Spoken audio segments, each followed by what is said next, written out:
আর मोर सामाजिक सुधी सज्जन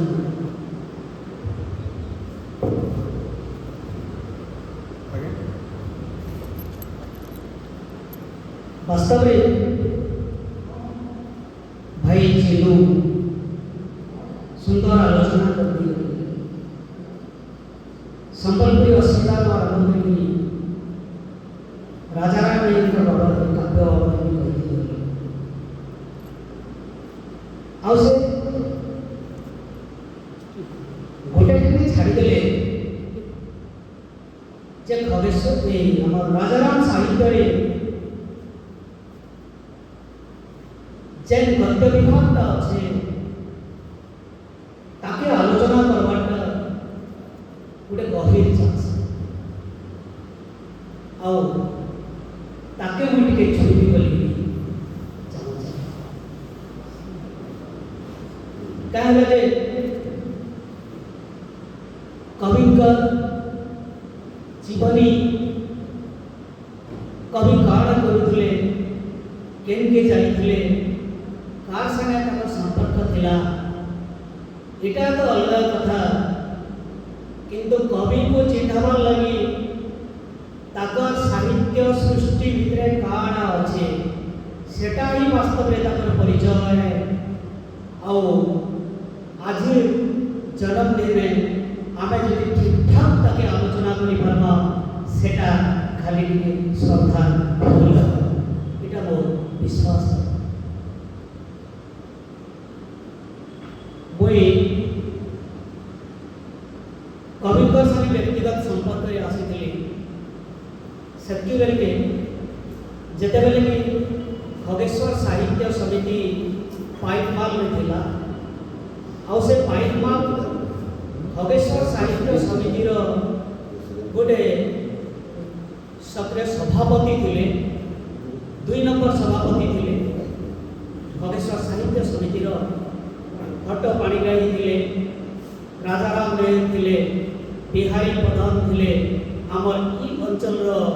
जेन माने लेखा जोखा साहित्यिक थिले से माने थिले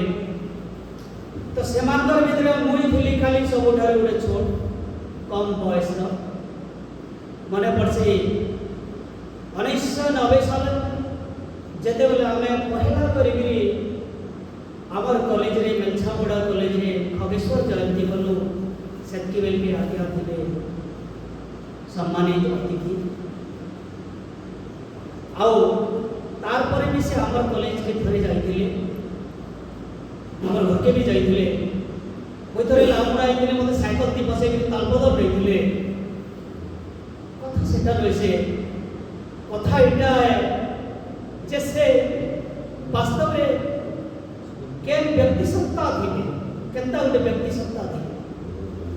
मुई जवाब थली मते साइकल ती बसे करी नहीं देले आश्चर्य लगसी गला बेल हलदर साहित्य चर्चा करथुले बसी कि साइकल थी हलदर साहित्य चर्चा आओ सेटा तो एबे कहले बहुत टाइम हिजबा से पसंद कविता की नहीं जाए हेले आमर साहित्य समिति थी थिला बेल के तथा आमर साहित्य समिति से बेले पाइकमाल रो काना काना करथिले से विषय रे मुझे सूचना देबी तो कविकर जेन उल्लेखयोग्य प्रबंध माने थिला राजाराम नायक उल्लेखयोग्य जेन प्रबंध माने थिला से प्रबंध खगेश्वर सेठ रूप में लिखाईला और तार ना थिला चषा मुर्गी हसार कवि खगेश्वर इटा प्रकाश पाइला मेयर स्मृति परिषद एवं 1960 मसीहा प्रकाश पाइला 2 नंबर साहित्य प्राण कवि खगेश्वर प्रकाश पाइला लेखा बाहर थिला जेंटा कि हिराखंड रे बाहर थिला और सेटा थिला 1985 साल कथा तारपरे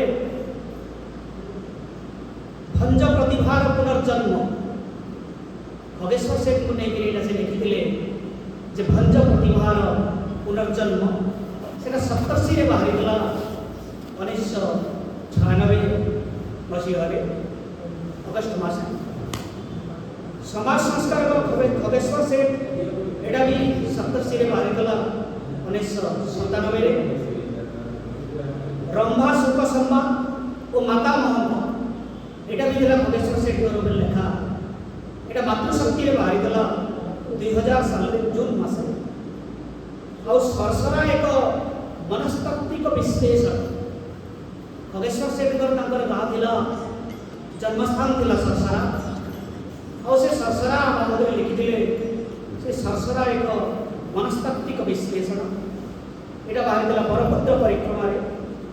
गोटे जीवनी संकलन बरभद्र परिक्रमा 2003 में बाहरी गला तापरे जीवनी और साहित्य पुस्तक माने थिला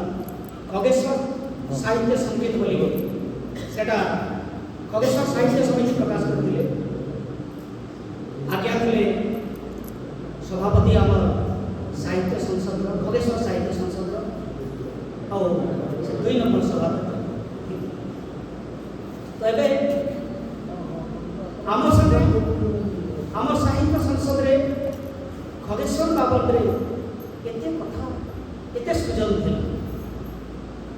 तो मुझे कथा कहूँ से कथा के फिर भी विशेष आलोचना नहीं करे जे भाई चिन्ह जेन कथा कहूले ताकर प्रबंध माने अच्छे गहिर चाष कान चाष कान कथा ला आमे आलोचना करमा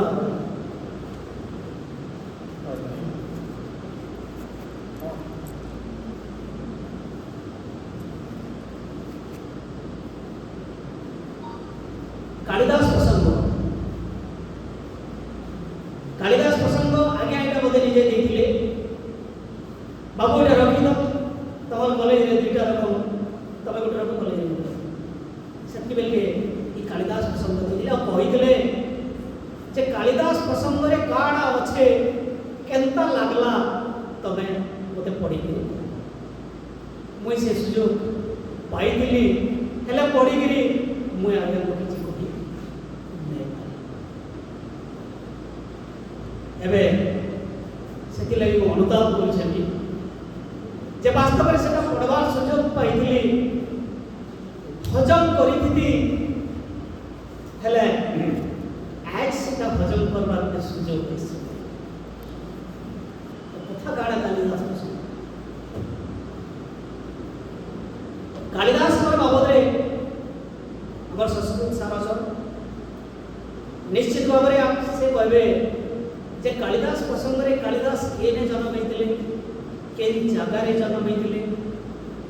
औ केन प्रकार ई बाबद रे आज तक इतिहास नीरव है कारण के वाल्मीकि कालिदास को कहसी काश्मीरी पंडित बोली कहसी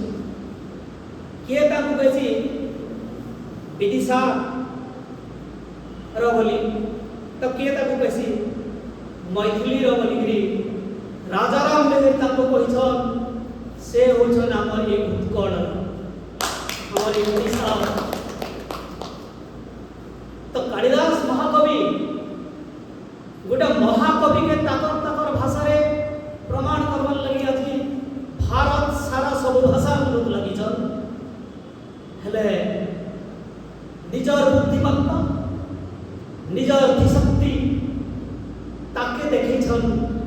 राजाराम मेहर ए कालिदास प्रसंग रे तांकर जन्मस्थान रो सूचना से देछन से ई कथा कहछन कालिदास को जन्म सूचना खाली मेघदूत काव्य रे दिछि जेन काव्य बहु चर्चित गोटे काव्य अपन माने जानि थिबे मेघदूत काव्य मेघदूत राधानाथ भी लिखिछन मेघदूत काव्य कालिदास को ढांचा रे लिखा होइछ सेटा हेले मेघदूत कहबार तात्पर्य हला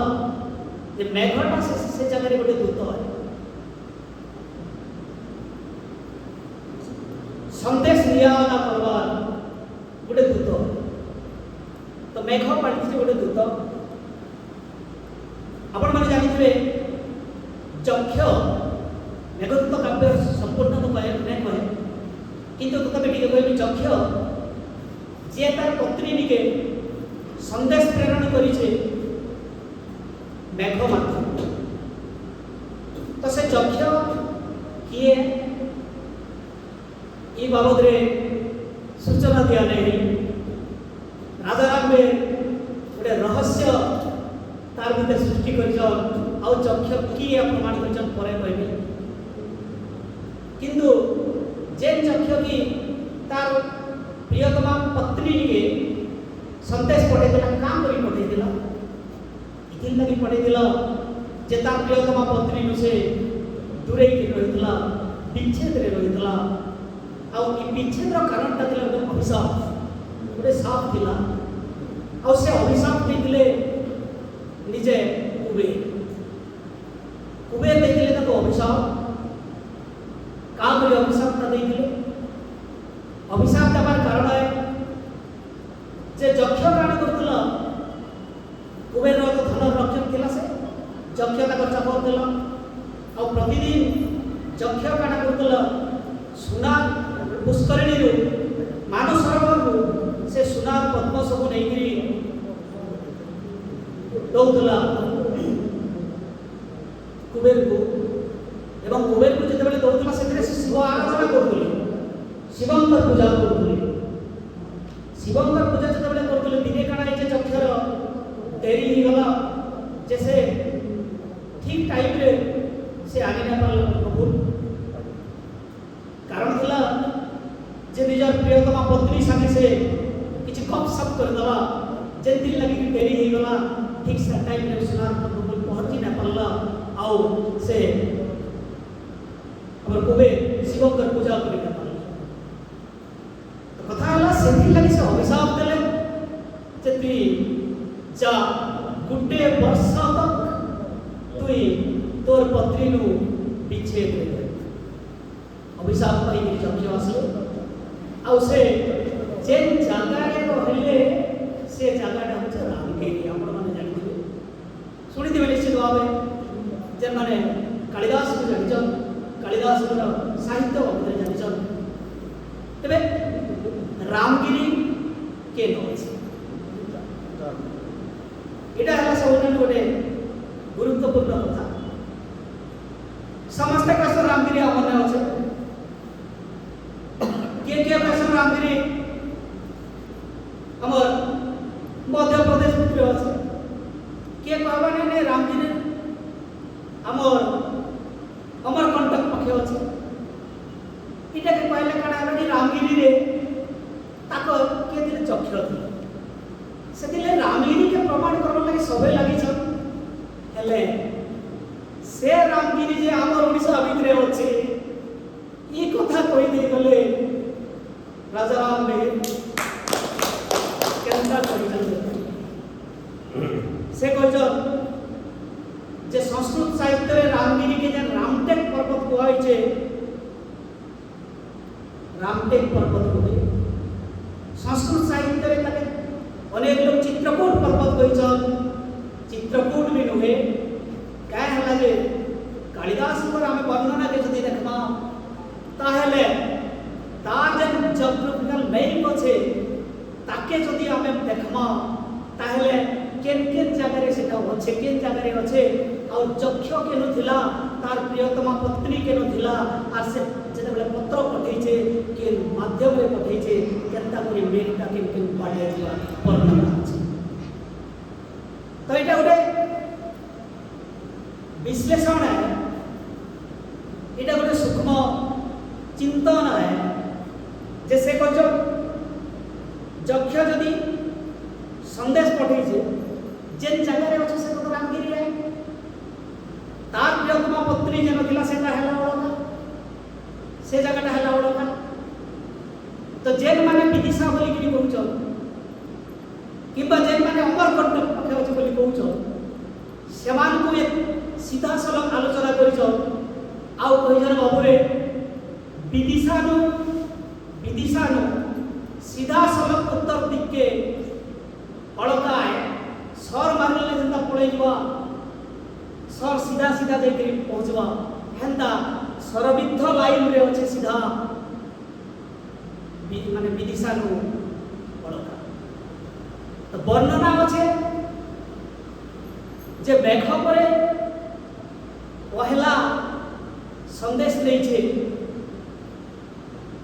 রত্ন রামগিরি যে সে পহেলা টিকে পশ্চিম কে আসবা তারপরে সে যা সিধা উত্তর তো যদি যদি বিদিশারু সিধা সিধা অলকা আসলা তাহলে তাকর বর্ণনাটা কালিদাসଙ୍କର যেন পশ্চিম কে যা আর সেটা যা তারপরে উত্তর কে এই কথাটা কি বলে 2 নম্বর কথা গলা বেলকে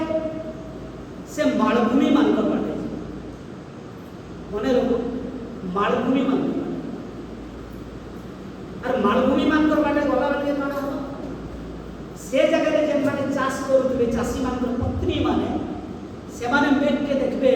কলাহাঁড়িয়া মেঘটা আমার উপরে উপরে ভাসি ভাসি দিয়ে গলানো তাকে দেখি সেমানে বহুত খুশি বড় বড় হ্যাঁ করে সেমানে দেখবে খুশি ইম্পর্টেন্ট কথা হল যে যেন সীমারেখা সে প্রস্তুত কলে কাব্য ভিতরে পদ মানে আছে সে কাব্যর কেন পদরে কেতা বর্ণনা আছে সে ভিতরে নাই যে কারণ সংক্ষিপ্ত সময় আলোচনা নেই আছে সেটা কিন্তু মই সংক্ষিপ্ত ভাবে কই দেব সিধা সিধা গলা তোমরা সে রত্নগিরিরু আপন রামগিরিরু सीधा गला कर संभव ओके रामगिरी के चित्रकूट ने किबा अमरकंटक पिता तो से केन्द्रे गोटे कथा कहै छै जे रेवा नदी गोटे वर्णना आ उज्जयिनी मेघ के जख्या कहि छै जे दुई जगह बेले जीवो गला बेलके पश्चिम के जीवु तापरे जाके सीधा सड़क उत्तर के जीवु गला बेलके किंतु तुई निश्चय उज्जयिनी के छुई दिली जीवु काय हला कि उज्जयिनी छुई दिली गला बेलके सारे महाकाल को दर्शन करी प्रसंगटा एटा जे रेवा नदी कहले हमर कंटकर नर्मदा के बुझी हमें एबे चिंता करबा मालभूमि जेन मालभूमि वर्णना আছে সেটা আমার দক্ষিণাঞ্চল পার্বত্য অঞ্চল যেটা আছে তাহাকে লাগি আমার পূর্বাঞ্চল যেটা আছে আমার উত্তর ওড়িশার উত্তর সীমা আর পূর্ব সীমা মানে মধ্যপ্রদেশ অন্তর্ভুক্ত দিলা এই অঞ্চলটা আর এই অঞ্চল যেটা মধ্যপ্রদেশের অন্তর্ভুক্ত দিলা सेटकी बेलके माने रेवा नदी सीधा दक्षिण तार माने आमर ओडिशा कवि ई कथा सूचना देछ जे आमर ओडिशा रो से एरिया सेटा है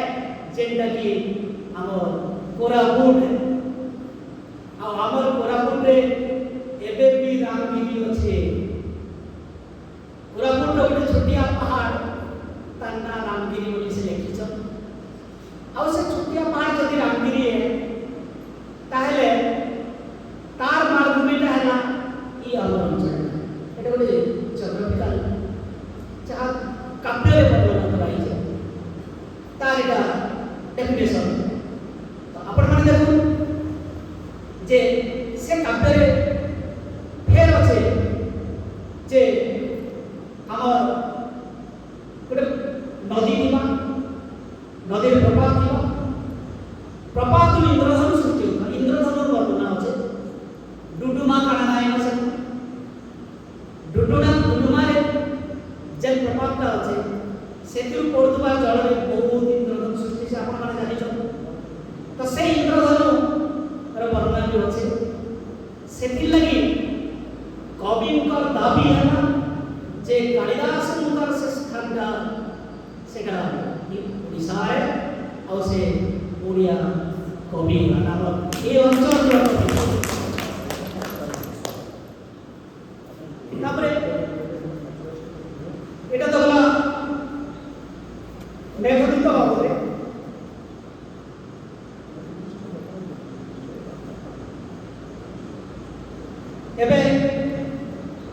संगीत हिसाब से मुई तादर आउट समालोचना भीतर में जेन समालोचना की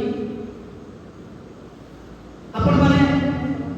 निश्चय सुनिथिबे जानिथिबे से समालोचना है समालोचना का गंगाधर समालोचना माने आपण माने बिल्कुल ताको समालोचना कराई छै तो नाही एटा समालोचना क्रिटिसिज्म है ताकर प्रशंसा भी है जे गंगाधर का काव्य तपस्वी काव्य विषय आपण माने समझते निश्चय जानि और तपस्वी काव्य सबुठार गोटे सुंदर पंक्ति है जे पुआ करुथिबा गर्भे चढ़ी पद प्रहार खामा माघरे कर अछि कि लाजो सही रही चाही रहिथिबे आजरे तोर सुखी समाज जेते बेले सीता निर्वासिता होइचंती सेतेबेले निर्वासिता सीता उनको लक्ष्मण भागीरथी कूଳରେ छाड़ी दे जाइछंती तेबे भागीरथी कूଳରେ छाड़ी आसीबा बेले सीता थिले अंतसत्व सीता थिले गर्भवती तेबे बेले गर्भवती से जेतेबेले थिले केते मास होतला तांकु तार किछि सूचना काव्य तपस्वी काव्य बेले जे जेतेबेले वाल्मीकि आश्रम में से पहुंचले सीता से अंतसत्व थिले केते मास से विषय पदे मात्र कहबी जे तार गोटे पद रही एकेत मधुर बसंत काल एकेत मधुर बसंत काल एटा पंचम सर्गर वर्णना तपस्वी काव्य पंचम सर्गर वर्णना एटा जे एकेत मधुर बसंत काल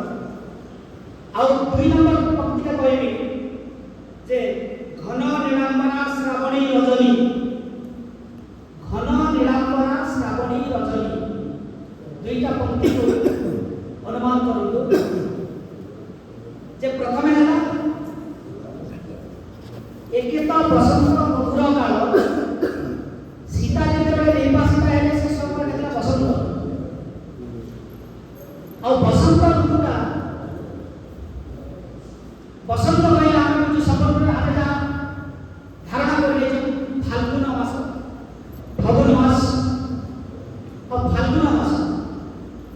और फाल्गुन कृष्ण पक्ष रे से निर्वासिता हे गेले ताको निर्वासित कर दिया आ जेतेबेले लवकुश जन्म हेले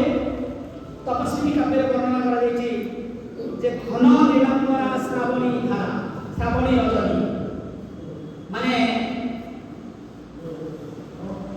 श्रावण मास क्यों मास फाल्गुन मास श्रावण मास यहाँ तपस्वी काव्य पंचम सर्ग एवं नवम सर्ग जे जन्मग्रहण करते लवकुश नवम सर्ग सेते बेले श्रावण मास माने वाल्मीकि आश्रम रे सीता जेते बेले रहिले से समय दिला फाल्गुन मास एवं दिला श्रावण मास 5 मास होता सीता चैत वैशाख जेठ आषाढ़ श्रावण सीता गर्भवती दिले 5 मास कवि यहाँ का काव्य सूचना देते लेखी ना किंतु ऋतु मान वर्णन आम जदि अनुशीलन करवा जे लवकुश जन्म है बेले 10 मास जन्म है माने गर्भवती से 5 मास तेरे प्रश्न उठे जे ए संपर्क करे नडला समुद्र से गंगाधर को समालोचना करे और गंगाधर को समालोचना करे से कहले जे वास्तव में कवि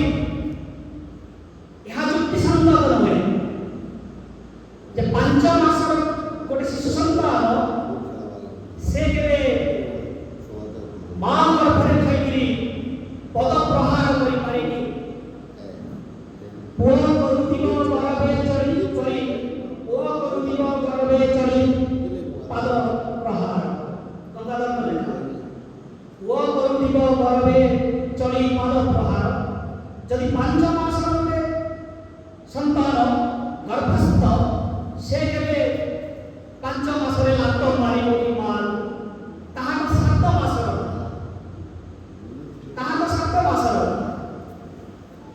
ରାଜା ରାମେ ତାର ବିରକ୍ତି ସହିତ ତାକୁ ତୀବ୍ର ସମାଲୋଚନା କରି କହିଥିଲେ ଯେ ବାସ୍ତବରେ ତାହା ନୁହେଁ, ତାର କୋମଳ ଦିଗକୁ ତମେ ଭୁଲିଗଲ। କାହିଁକି ନା ଯେତେବେଳେ ସୀତା ଅନ୍ତଃସତ୍ତ୍ୱା ଥିଲେ ତାଙ୍କୁ ଯେ ସାହଚର୍ଯ୍ୟ ଯୋଗାଇଥିଲ, ତାଙ୍କୁ ଯେ ସ୍ନେହ ଦେଇଥିଲ, ମମତା ଦେଇଥିଲ, ଆତ୍ମୀୟତାରେ ବାନ୍ଧି ରଖିଥିଲ, ସେ ନିଜର ଜନ୍ମଦାତ୍ରୀ ନ ହେଲେ ବି ଆଶ୍ରମର ଜଣେ ଅନୁକମ୍ପ, ଆଶ୍ରମର ଧାତ୍ରୀ ତାର ଅନୁକମ୍ପ। ତେଣୁ ଅନୁକମ୍ପା ଚରିତ୍ର ମାତୃ ସ୍ନେହରେ କିଣି ନେଇଥିଲେ ସୀତାଙ୍କୁ। ଆଉ ସେ କହିଥିଲେ ଖା ମା ଘରେ ତୋର ଅଛି ନିବାସ ଚାହିଁ ରହିଥିଲି ନିବାସ ସଙ୍ଗୀ ସମାଜ। ତେବେ ଯଦି ମମତା ଗୋଟେ ନଈ ଗୋଟେ ମା ନୂଆ ହୋଇ ଆସିଥିବା ଗୋଟେ ଗର୍ଭଧାରିଣୀ ଝିଅକୁ ଖୁଆଏ ବହୁ ସ୍ନେହ ସହିତ ଆଉ ଆମେ ଏ ପରିପ୍ରେକ୍ଷୀରେ ଯଦି ବିଚାର କରିବା ତାଙ୍କର ଯୁକ୍ତି ହେଲା ଯେ ସେତେବେଳେ ତାଙ୍କ ଗର୍ଭରେ 2ଟା ସନ୍ତାନ ଥିଲେ, ଗୋଟିଏ ନୁହେଁ, ଲାଗିଥିବ 7 ମାସର ଗର୍ଭଭାର। ଏହା ବି ଯଦି ଯୁକ୍ତି ନୁହେଁ ତାହେଲେ ଦ୍ୱିତୀୟ ଯୁକ୍ତିଟା ହେଲା ଯେ ଆମେ ଯେତେବେଳେ କୌଣସି ନିଜେ ନିଜେ ଜମା ହେଇକରି କୌଣସି ଉତ୍ସବ ମନାଉ, সেই ସମୟରେ ସମସ୍ତେ ତ ଉତ୍ସବ ଭିତରେ ପରିବାରର ହଉ କି ସମାଜର ଉତ୍ସବ ଭିତରେ ମସଗୁଲ ରହୁ, କିନ୍ତୁ ଉତ୍ସବରେ ବୟୋଜ୍ୟେଷ୍ଠ ବ୍ୟକ୍ତିମାନେ ଥାନ୍ତି ଯେଉଁମାନେ ମାତୃସ୍ଥାନୀୟ, ସେମାନେ ନବବିବାହିତା ଗର୍ଭଧାରଣ କରିଥିବା ଝିଅକୁ କହନ୍ତି ଏ ଝିଅ ତୁଇ ଖାଇଲୁ ନ କେ, ବାସ୍ତବରେ ତୁଇ ଖାଇଲୁ ନ କେ, କାଁ ହେଲା କି ତୋର ପୁଅ ବହୁତ ବିକଳ ହେଉଥିବା, ତୋର ଗର୍ଭରେ ରହିକି ଲାତ ମାରୁଥିବା। କହିବାର କଥା ଏଇଟା ଯେ ପୁଅ କରୁଥିବ ଗର୍ଭେ ଚଳି ପାଦ ପ୍ରହାର, ଏହା ଯୁକ୍ତିଯୁକ୍ତ ଅଟେ। କାହିଁକି ଯେ କେତେ ଗର୍ଭଧାରଣ କରିବାର କେତେ ମାସ ହେଇଛି, କେତେ ପକ୍ଷ ହେଇଛି, ସ୍ନେହ ତାହା ବୁଝେ ନା। ତେଣୁ ସ୍ନେହରେ ସେ କହିଛନ୍ତି ଯେ ତୋର ପୁଅ ଲାତ ମାରୁଥିବା ଖାଇକି। ଏଭଳି ଭାବରେ ବହୁ ଯୁକ୍ତି ତାଙ୍କ ଲେଖା ମାନଙ୍କରେ ରହିଛି। ଆମେ ଆସିବା ଯେ ରୀତି ସାହିତ୍ୟ ଯାହାକୁ ଆମେ ଆଳଙ୍କାରିକ ସାହିତ୍ୟ ବୋଲି କହୁ। ତେବେ ଗଙ୍ଗାଧରଙ୍କୁ ରାଜା ରାମେ ସେ ଦୌଡ଼ିଛନ୍ତି କୋଉ ଦୃଷ୍ଟିରେ ଦୌଡ଼ିଛନ୍ତି? ଆମେ ସାଧାରଣତଃ ରୀତି ସାହିତ୍ୟକୁ ଯେତେବେଳେ ପଠନ କରୁ, ରୀତି ସାହିତ୍ୟ ଆପଣ ଉପେନ୍ଦ୍ର ଭଞ୍ଜଙ୍କ କଥା କହିପାରନ୍ତି କିମ୍ବା ବିଦଗ୍ଧ ଚିନ୍ତାମଣିର ଅଭିମନ୍ୟୁ ସାମନ୍ତ ସିଂହାରଙ୍କର କଥା କହିପାରନ୍ତି କିମ୍ବା ଦୀନକୃଷ୍ଣ ଦାସଙ୍କ କଥା କହିପାରନ୍ତି। ତେବେ ଏମାନେ ସମସ୍ତେ ଥିଲେ ସଂସ୍କୃତ ସାହିତ୍ୟର ଅନୁଗାମୀ। ସଂସ୍କୃତ ସାହିତ୍ୟ ସେତେବେଳେ ବୁଦ୍ଧିମନ୍ତ ଥିଲା, ଆଜି ବି ରହୁଛି, ତାର କ୍ଲାସିକାଲ ଭ୍ୟାଲ୍ୟୁ ରହିଛି।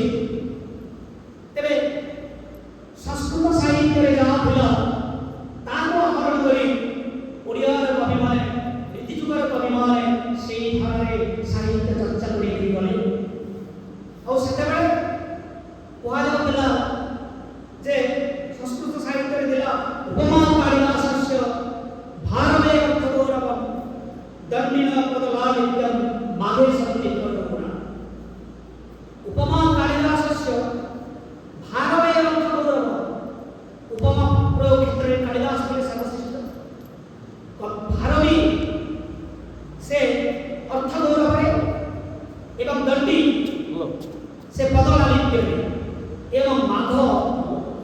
तीनटा जाक उभय उपमा एवं अर्थगौरव एवं पदलादित्य এই তিনি গোটি ভরপুর হয়ে রয়েছিল মাঘ রচনা। ଏହା କୁହାଯାଏ ସଂସ୍କୃତ ସାହିତ୍ୟ। ସେହି ପରିପ୍ରେକ୍ଷୀରେ ଆମେ ଯଦି ନୀତି ସାହିତ୍ୟକୁ ଦେଖିବା, ଭଞ୍ଜ ସାହିତ୍ୟ ହଉ କିମ୍ବା ଦୀନକୃଷ୍ଣଙ୍କ ହଉ କିମ୍ବା ଅଭିମନ୍ୟୁଙ୍କ ସାହିତ୍ୟ ହଉ, ଏହି ନୀତି ସାହିତ୍ୟରେ କୁହାଯାଉଥିଲା ଉପମା ଭଞ୍ଜବୀରସ୍ୟ ତାପରେ ଉପମା ଭଞ୍ଜବୀରସ୍ୟ तस्य वचार्थ गौरव उपमा भञ्जवीरस्य तस्य वचार्थ गौरव कल्लळे पदलालित्यं सन्ति चिन्तामणोत्तर नहीं सन्ति चिन्तामणोत्तर ଏହା ଥିଲା ରୀତି ସାହିତ୍ୟର ଗୋଟେ ଧାରା। ତେବେ ଏହି ଧାରାକୁ ପ୍ରୟୋଗ କରି କବି କହନ୍ତି ଯଦି ସେମାନେ ଏହି ଧାରାରେ ବଡ଼ ହେଇପାରିଲେ ବଡ଼ ବଡ଼ କବି ହେଇପାରିଲେ ତାହେଲେ ଆମର ଗଙ୍ଗାଧର କାହିଁକି ଏ ଦୃଷ୍ଟିରୁ କ'ଣ କମ୍ କି? ତାଙ୍କର ଉପମା ପ୍ରୟୋଗ, ତାଙ୍କର ପଦଲାଳିତ୍ୟ, ତାଙ୍କର ଅର୍ଥ ଗୌରବ କ'ଣ କମ୍ କି? ତେଣୁକରି ସେ ସିଧାସଳଖ ଗଙ୍ଗାଧରଙ୍କୁ ଏ ଦୃଷ୍ଟିରୁ ଗୋଟେ ବିରାଟ କବି କହିଦେଲେ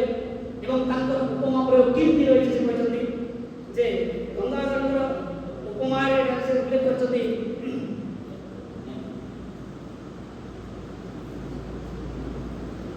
বেশি সময় বসে দেখিনি কিন্তু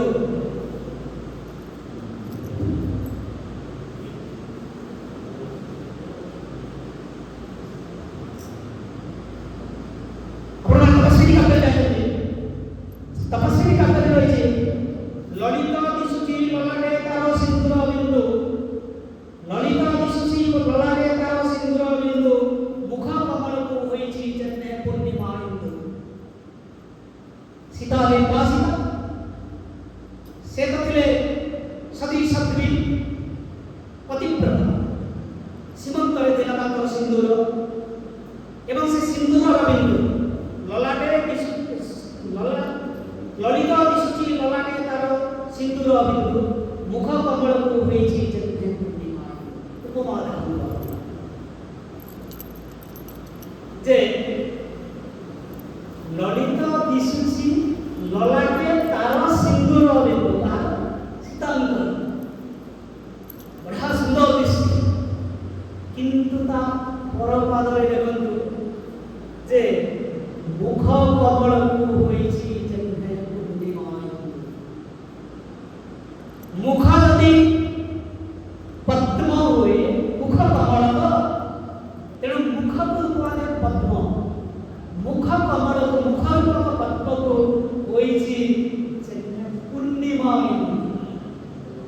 माने पूर्णमी रजत अनुमान करंतु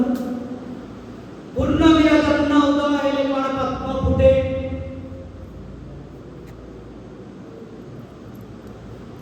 पूर्णमी रजत न उदय हेले तो कोई प्रतीक्षा करि नाही पारे कोई फुटी पारे किंतु पद्म हुए समालोचना करा जे गंगा इंदु शंकरे सागरे कमल कहीं से संपर्क राजा राम लिखिं जे वास्तव में जेते बड़े सीता अंतसत्ता थिले एवं से बिताड़ी थिले सेते बड़े कष्ट होता दुख होता तेणु तांको मुह झाउड़ी जाइतला से तो खुशी रे नथिले झाउड़ी जाइतला विषादिता हेते सीता तेणु विषाद रेखा काढ़ी तो तांकर मुहरे जेभଳି को चंद्र उदय हेले कोइल मुह मलिन हो जाए झाउड़ी जाए सेही दृष्टिरू ए उपमा से रहले पद्म सागरे चंद्र को थोइबा आवश्यकता नथिला केते युक्तियुक्त तांकर आपण माने अनुमान तापर आपण जते देखिबा पदलालित्य कथा तेबे ये पदलालित्य आपण माने जो मन संगीतकार करते जानते मलय आवाहन माने कविता तेबे से मलय आवाहन कविता रे होइছে धीरे धीरे आस मलय पवन धीरे धीरे आस होई पुलकित कर कोमल आसुकी सुह सुवास এই যে আমার করব যে পদর লালিত্য কেতে রয়েছে কেতে ললিত কেতে সুন্দর অনুপ্রাস বর্ণনা করা যায় না কেউ অনুপ্রাস রহিব বিনা অনুপ্রাস দেইকি মধ্যে এত সুন্দর পদ সাহিত্য ক্ষেত্রে সৃষ্টি করা যায় পারে মলয় আবাহন কথা একমাত্র নিদর্শন বেশি সময় লাগবে তারপরে আমি এই দৃষ্টি যদি বিচার করিব তো রীতি সাহিত্যর जो सब लक्षण थिला ता लंबा साहित्य ताहा प्रमाण दिछथि राजा तापरे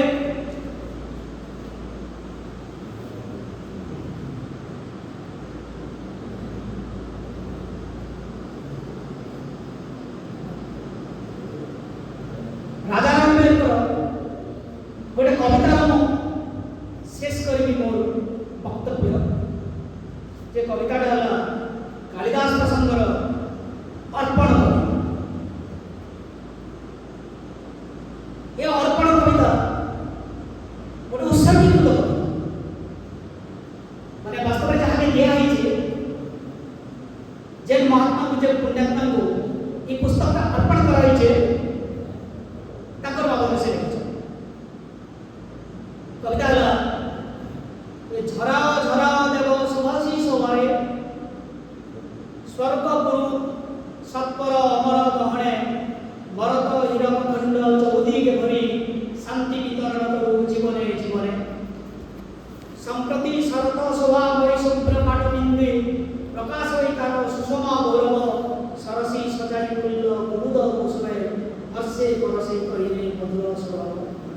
जोछना मदिरामुक्त जामिनी कामिनी लागिछि हेमलोचन चित्त विनोदिनी ये समस्त किंतु एबे आम्भ मानकर परिपालु नाही मन जीवन रंजन बरसा अभाव रूप कराल मूर्ति खाबड़ी आरंभ करतार कलाड़ी नर्तन कविता प्रथम पर्याय जहाँ से अर्पण करछथि तांको विषय कहउछि टिके तमे तो वर्तमान हम सागरे ना तमे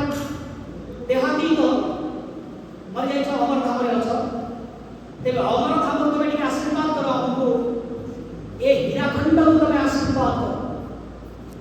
सेते बेले हीराखंड रो अस्तित्व थिला एवं ए हीराखंड को तमे आशीर्वाद करो एवं ए अंचल रे शांति वितरण करो और समयटा केते सुंदर देखो जे संप्रति शरत शोभा होई शरत ऋतु थिला कविंकर वर्णना चातुर्य देखो जे संप्रति शरत शोभा होई शुभ्र पाट बिंदु प्रकाश होई तार सुषमा गौरव शरत ऋतु आसी आम समस्त जानू शरत ऋतुर मेघ शरत ऋतु निर्मल आकाश मेघमुक्त आकाश शरत ऋतुर जन्म शरत ऋतुर आकाश शरत ऋतुरे काशकंडीर बोल और शरत ऋतुरे नदीर पठा ये आम समस्त को आत्मविस्मृत करे तेणु कवि भाई जो कथा कहते उत्ताली से दिन आकर्षण करदेल एवं सुप्रकाश कंडी बोल से निजक सजाई तेणु ताकू देखी कवि এই কথা লিখিଛନ୍ତି संप्रति शरत शोभा वै शुभ्र पाटबिंदु प्रकाश तार सुषमा सरसी सजाई कुल्ल कुसुमे कुसुम